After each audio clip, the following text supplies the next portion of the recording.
Tamil cinema താരങ്ങൾക്കെതിരെ ജാമ്യമില്ലാ arrest warrant. തമിഴിലെ 8 പ്രമുഖ താരങ്ങൾക്കെതിരെയാണ് ജാമ്യമില്ലാ വാറന്റ് പുറപ്പെടുവിച്ചത്.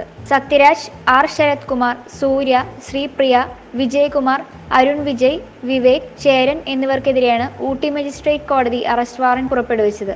ഒരു സ്വതന്ത്ര മാധ്യമ പ്രവർത്തകൻ നൽകിയ മാനനഷ്ട കേസിലാണ് വാറന്റ്. അഭിനേത്രികളുടെ പ്രതിച്ഛായയെ അപകീർത്തിപ്പെടുത്തുന്ന വിധം ഒരു തമിഴ് പത്രത്തിൽ ലേഖനമെഴുതിയെന്ന് ആരോപിച്ച് 2009 ഒക്ടോബറിൽ ദക്ഷിണേന്ത്യൻ സിനി ആക്ടേഴ്സ് അസോസിയേഷൻ യോഗം വിളിച്ചു ചേർത്തിരുന്നു. ആ യോഗത്തിൽ ലേഖനം പ്രസിദ്ധീകരിച്ച പത്രത്തിനെ വിമർശിക്കുന്നതിന് പകരം അവിടെ ഉണ്ടായിരുന്ന മാധ്യമപ്രവർത്തകരെ ഒന്നടങ്കം കുറ്റപ്പെടുത്തി എന്നാണ് സ്വതന്ത്ര പത്രപ്രവർത്തകൻ നൽകിയ പരാതിയിൽ പറയുന്നത്.